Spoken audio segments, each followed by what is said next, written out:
बेलापुर गांव में मलिका नाम की एक बेहद ही खूबसूरत लड़की रहती थी। वो दिखने में जितनी खूबसूरत थी, उसके बाल भी उतने ही खूबसूरत थे। जिसकी नज़र भी उस पर पड़ती तो दोबारा उसे देखे बिना नहीं रह पाता। उसके बाल बेहद ही घने, लंबे और रेशम की तरह मुलायम थे। उसके बाल उसके घुटनों जितने लंबे थे। अपनी खूबसूरती के घमंड के कारण मलिका किसी से भी बात नहीं करती थी। एक दिन वो खुद को शीशे में निहारते हुए कहती है, हाय मलिका, जैसा तेरा नाम है वैसे ही तू अपने नाम की तरह खूबसूरत है। उसने की मलिका। मलिका अपने बालों की बहुत ही ज्यादा देखभाल करती थी। एक रात सोते हुए मलिका जोर से चीखते हुए कहती है, नहीं नहीं, ऐसा नहीं हो सकता, नहीं। क्या हुआ मेरी बच्ची, तू इतना घबरा क्यों रही है? माँ, मैंने सपना देखा कि मेरे सारे बाल झड़ गए हैं और अब सब मुझे गंजी गंजी कह रहे हैं और मुझ पर जोर जोर से हंस रहे हैं। तूने कोई बुरा सपना देखा है मलिका? तू सारा दिन अपने बालों में ही खोई रहती है, इसीलिए तुझे ऐसे सपने आते हैं। अब तू परेशान ना हो और चुपचाप से सो जा। वो हर किसी से कोई ना कोई उपाय पूछती रहती थी और उस उपाय को जरूर अपनाती थी। विमला काकी, आपके बाल इस उम्र में भी इतने काले और घने कैसे हैं? बेटा, मैं अपने बालों में रोज रात को सोने से पहले नारियल का तेल लगाकर सोती हूँ, इसीलिए मेरे बाल घने और काले हैं। एक रोज मलिका नदी किनारे अपने बाल सुखा रही होती है। तभी गांव के राजकुमार आदित्य की नजर उस पर पड़ जाती है। वाह, कितने सुंदर और घने केश हैं इस स्त्री के, दिखने में भी बेहद ही खूबसूरत है। अब तो हम इसी से विवाह करेंगे। अगले दिन ही उसके बारे में पता लगवाकर राजकुमार अपनी शादी का प्रस्ताव मलिका के गरीब माता पिता के घर भिजवा देता है। हमारे राजकुमार आदित्य कुमार आपकी पुत्री मल्लिका से विवाह करना चाहते हैं। क्या आपको यह प्रस्ताव मंजूर है? हाँ हाँ, बिल्कुल।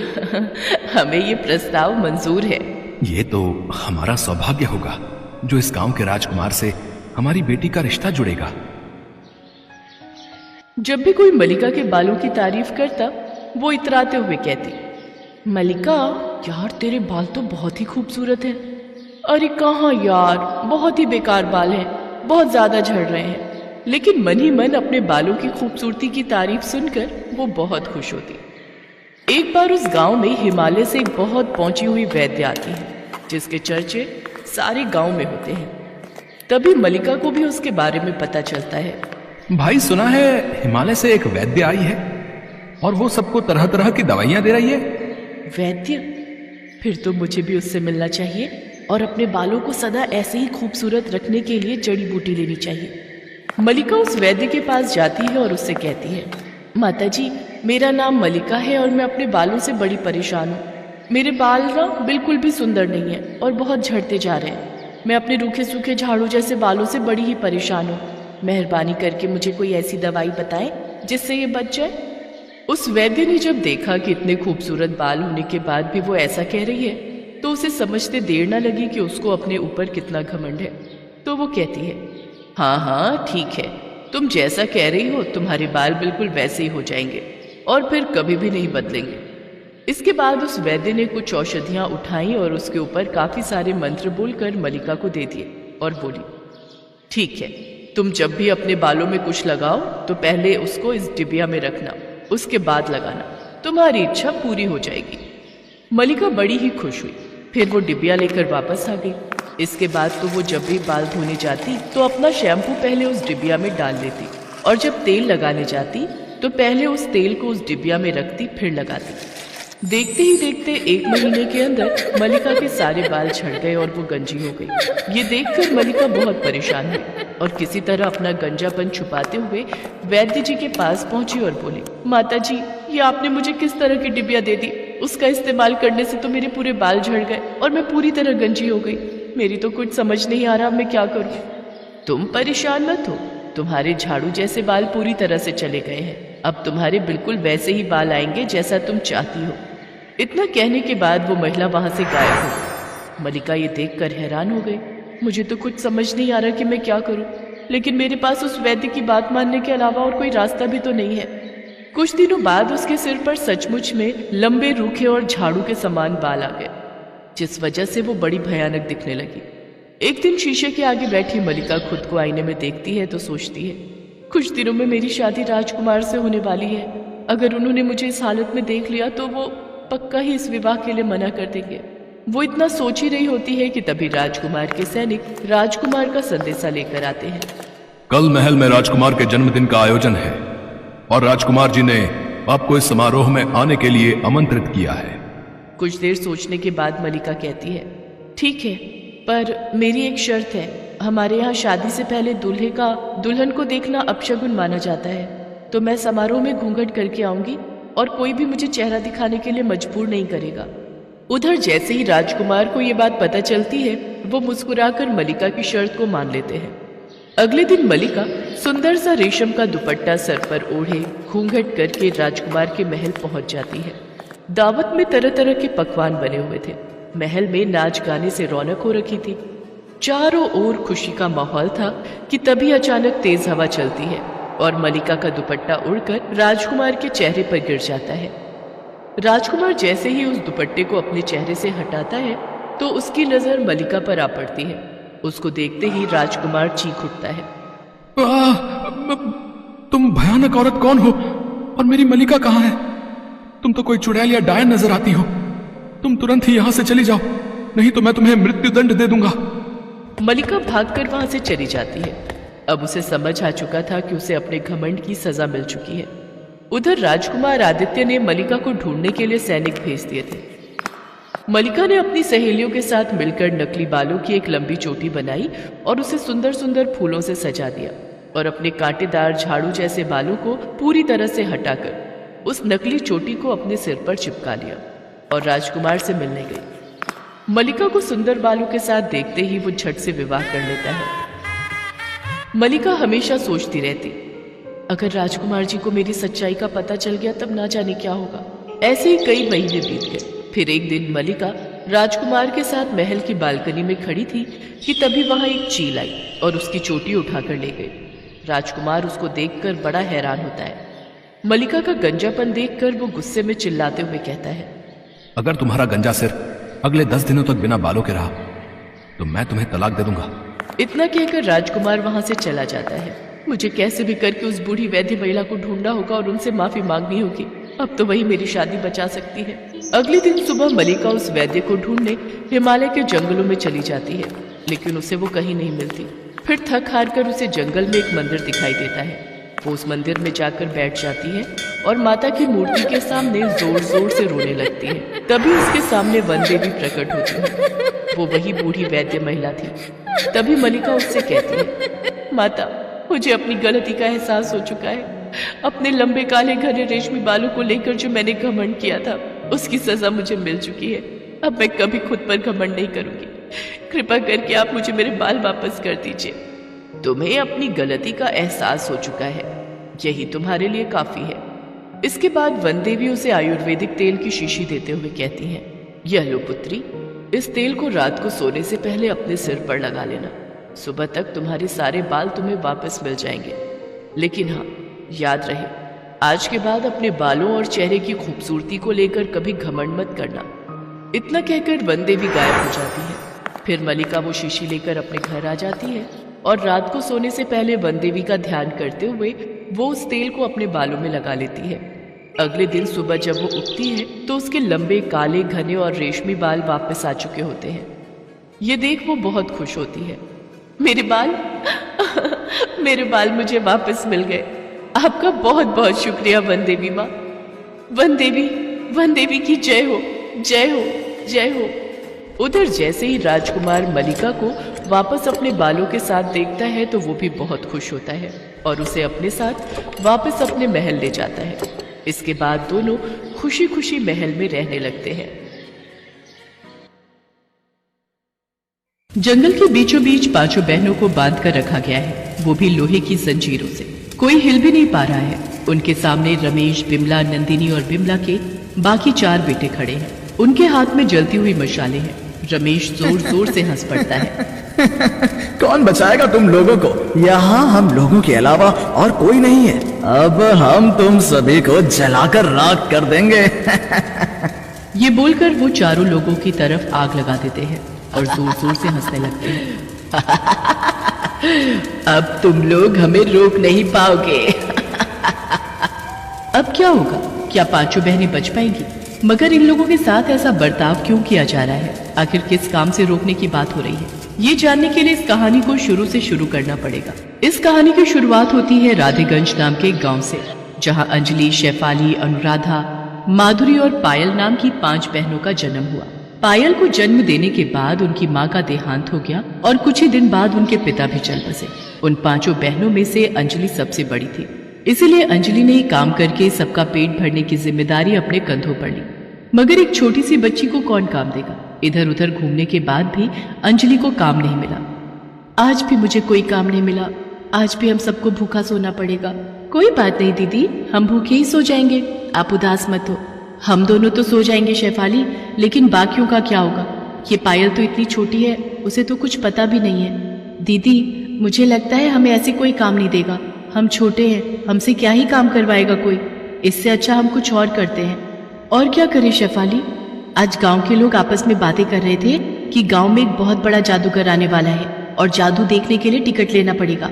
एक टिकट की कीमत 100 रुपए है। हम भी तो जादू सीख सकते हैं दीदी, जादू सीख कर सभी को दिखाएंगे और पैसा कमाएंगे। हाँ, ये तूने सही कहा शेफाली। इसके बाद अंजलि ने खुद से ही कुछ जादू का करतब करना सीख लिया और इधर उधर घूमकर लोगों को दिखाने लगी। जादू का खेल तो सबको पसंद होता है, इसीलिए जादू देखने के बाद सब लोग अंजलि को पैसे भी देने लगे। उन पैसों से अंजलि घर चलाने लगी। ऐसे ही समय बीतता गया, सभी बड़े होने लगे और 5 बहनें मिलकर जादू का खेल दिखाने लगी। ये करते करते 5 बहनें जवान हो गई। दिन भर 5 बहनें यहाँ वहां घूमकर जादू का खेल दिखाती और शाम को घर लौटकर सभी अंजलि को सारे पैसे दे देती हैं। 5 के बीच बहुत प्यार होता है। ये लीजिए अंजलि दीदी, आज जादू का खेल दिखाकर बस इतना ही हो पाया। आज मेरा भी ज्यादा नहीं हुआ। कोई बात नहीं, हर रोज एक जैसा थोड़ी होता है। हम 5 ऐसे ही एक साथ रहेंगे और सारा सुख दुख एक साथ बांट लेंगे। तभी वहां पर गांव के मुखिया जी आते हैं। अरे मुखिया जी, आप यहाँ आइए, बैठिए ना, बोलिए क्या बात है? अंजलि, हम गांव वाले तुम 5 से बहुत प्यार करते हैं। तुम लोगों की शादी की उम्र हो गई है, तुम लोगों के माता पिता जिंदा नहीं हैं, इसलिए तुम लोगों की शादी का भार तो हम गांव वालों को ही उठाना पड़ेगा ना। शादी करके घर बसाना कौन नहीं चाहता मुखिया जी, मगर हमसे शादी करेगा कौन?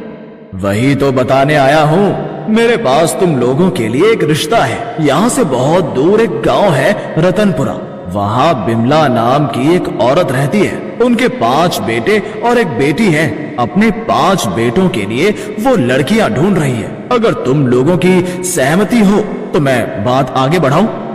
सहमति तो है मुखिया जी, मगर हम यहाँ वहाँ जादू का खेल दिखाकर किसी तरह गुजारा करते हैं। हम दहेज कहाँ से देंगे? अरे उसकी चिंता तुम मत करो, हम गांव वाले चंदा जमा करके दहेज का इंतजाम कर लेंगे। मुखिया जी शादी की बात आगे बढ़ाते हैं। बिमला को 5 लड़कियां पसंद आती हैं। वो दहेज में 5 लाख रुपए की मांग करती है। मुखिया जी मान जाते हैं और सभी गांव वाले मिलकर दहेज का सारा पैसा बिमला के हाथों में दे देते हैं। 5 बहनों की शादी हो जाती है और वो ससुराल चली जाती है। आज मेरा सपना सच हो गया, आज हम 5 को एक घर मिल गया। लेकिन अंजलि की खुशी ज्यादा दिन टिकी नहीं। 2-3 दिन बाद से ही 5 बहनों पर अत्याचार शुरू हो गया। बिमला 5 से घर के सारे काम करवाने लगी। उनकी ननद नंदिनी भी 5 पर हुकूमत करने लगी। ए भाभी, मेरे कपड़े धो देना। और वो सबसे छोटी वाली, क्या नाम है तुम्हारा? मेरा नाम पायल है। हाँ पायल, इधर आओ, मेरे पैर में दर्द हो रहा है, मेरे पैर दबा दो। वो 5 बस यही करने लगे। अंजलि का पति रमेश भी अंजलि को मारने पीटने लगा। सिर्फ रमेश ही क्यों, रमेश के चारों भाई ऐसा ही बर्ताव करने लगे। मगर अंजलि को पता है कि वो लोग अभी गांव वापस नहीं जा सकती, क्योंकि गांव वालों ने बड़ी मुश्किल से उन लोगों की शादी करवाई है। इसीलिए वो लोग सब कुछ चुपचाप सहने लगी। ऐसे ही 1 साल बीत गया। एक दिन शाम को बिमला, नंदिनी और बिमला के 5 बेटे एक कमरे में बैठकर आपस में बातें कर रहे होते हैं। अंजलि कमरे में बाहर से सब कुछ सुनने लगती है। 1 साल हो गया है शादी को, अब इन लोगों को खत्म करने की बारी आ गई है। कल रात को करेंगे माँ, जब ये सब सो रही होंगी तब इन लोगों का काम तमाम कर देंगे। हाँ, तभी तो भैया लोगों की फिर से शादी होगी और घर में दहेज का खूब ढेर सारा पैसा आएगा। ये सुनने के बाद अंजलि को सब कुछ पता चल जाता है कि ये लोग हर साल नई नई शादियां करते हैं और दहेज के पैसों से ही घर चलाते हैं। कमरे के अंदर से बिमला कहती है, मगर ये काम करेंगे कब? अंजलि डर जाती है। वो तुरंत अपनी बाकी बहनों को ये बात बताती है और उसी रात चुपके से उस घर से पांचों बहनें भाग जाती हैं। भागते भागते वो एक जंगल में पहुंच जाती हैं। अंजलि दीदी, हमने क्या सोचा था और क्या हुआ? हम तो बस एक घर चाहते थे। वही तो, पता नहीं अब क्या करेंगे। गांव वापस भी नहीं जा पाएंगे और इन लोगों के सामने भी नहीं जा सकते, नहीं तो ये लोग हमें मार डालेंगे। इससे अच्छा हम खुद ही आत्महत्या कर लेते हैं, सारा दुख खत्म हो जाएगा। ये बात बोलते ही वहां हवा चलने लगती है, पेड़ पौधे सब कुछ हिलने लगते हैं और उन लोगों के सामने एक पिशाचिन प्रकट होती है। इस जंगल में ये काम गलती से भी मत करना, नहीं तो मेरी तरह इस जंगल में ही हमेशा हमेशा के लिए भटकती रहोगी। मैं तुम लोगों को जानती हूँ, तुम सब बहुत अच्छी हो, मैं तुम लोगों की मदद कर सकती हूँ। मदद? कैसी मदद? तुम लोगों को जादुई खेल दिखाती थी ना, मैं तुम लोगों को असली जादुई शक्ति दे सकती हूँ, जिससे तुम लोग उन शैतानों से बदला ले सकती हो। हाँ, हमें चाहिए जादुई शक्ति। ठीक है अंजलि, तुम सबसे शक्तिशाली बनोगी। शेफाली, तुम आग से ज्वाला निकाल सकोगी। अनुराधा, तुम पानी निकाल सकोगी। माधुरी, तुम जितनी मर्जी लंबी हो सकोगी। और पायल, तुम एक चुटकी में कहीं भी पहुंच सकोगी। ये बोलकर वो पिशाचिन गायब हो जाती है। पांचों में जादुई शक्ति आ जाती है। तो चलो अब उन लोगों से बदला लेते हैं। पता नहीं उन लोगों ने कितनी सारी लड़कियों का सर्वनाश किया है, अब और नहीं करने देंगे। ये बोलकर पायल अंजलि का हाथ पकड़ती है, अंजलि शेफाली का, और इसी तरह सभी एक दूसरे का हाथ पकड़ लेते हैं और पायल सभी को लेकर एक चुटकी में वहां से गायब हो जाती है। वो लोग बिमला के घर के सामने आ जाते हैं। वाह, ये शक्ति तो कमाल की है। तभी वहां रमेश घर के बाहर आ जाता है। अच्छा, तो तुम लोग मरने के लिए आ गए? हाँ, मरोगे तो तुम लोग, हम लोग बदला लेने आए हैं। जरा पीछे मुड़कर तो देखो। पांचों मुड़कर देखती हैं और तभी बिमला, नंदिनी और बाकी 4 लड़के एक एक डंडा लेकर उन लोगों के सिर पर मारते हैं। वो लोग बेहोश हो जाती हैं। पांचों को जब होश आता है तब वो सब देखती हैं कि उन लोगों को जंगल के बीचों बीच बांध कर रखा गया है, वो भी लोहे की जंजीरों से। कोई हिल भी नहीं पा रहा है। उनके सामने रमेश, बिमला, नंदिनी और बिमला के बाकी 4 बेटे खड़े हैं। उनके हाथ में जलती हुई मशालें हैं। रमेश जोर जोर से हंस पड़ता है। कौन बचाएगा तुम लोगों को? यहाँ हम लोगों के अलावा और कोई नहीं है। अब हम तुम सभी को जलाकर राख कर देंगे। ये बोलकर वो लोग चारों तरफ आग लगा देते हैं और जोर जोर से हंसने लगते हैं। अब तुम लोग हमें रोक नहीं पाओगे। मगर उन लोगों को क्या पता था कि अब इन 5 बहनों में जादुई शक्तियां हैं। अनुराधा तभी मुंह से पानी निकालकर आग बुझा देती है। वो लोग चौंक जाते हैं। अंजलि अपनी शक्ति का इस्तेमाल करके लोहे की जंजीर तोड़ देती है और बाकियों की जंजीर भी तोड़ देती है। अरे बाप रे, ये लोग तो चुड़ैल हैं, भागो भागो। वो लोग भागने लगते हैं और जंगल में खो जाते हैं। इन लोगों को मैं ढूंढ कर लाती हूँ। माधुरी बहुत लंबी हो जाती है। इतनी लंबी होने के कारण वो आसानी से बिमला, नंदिनी और बाकियों को ढूंढ निकालती है और सभी को एक पेड़ के साथ बांध देती है। अब देखो मेरा कमाल। ये बोलकर शेफाली अपने हाथों से आग निकालती है और उस आग में सभी जलकर राख हो जाते हैं। 5 बहनों को इंसाफ मिलता है। वो लोग बहुत खुश होती हैं। ये लोग अब और किसी भी लड़की का सर्वनाश नहीं कर पाएंगे। इसके बाद 5 बहनें जंगल में शांति से बस जाती हैं और खुशी खुशी जिंदगी व्यतीत करने लगती हैं।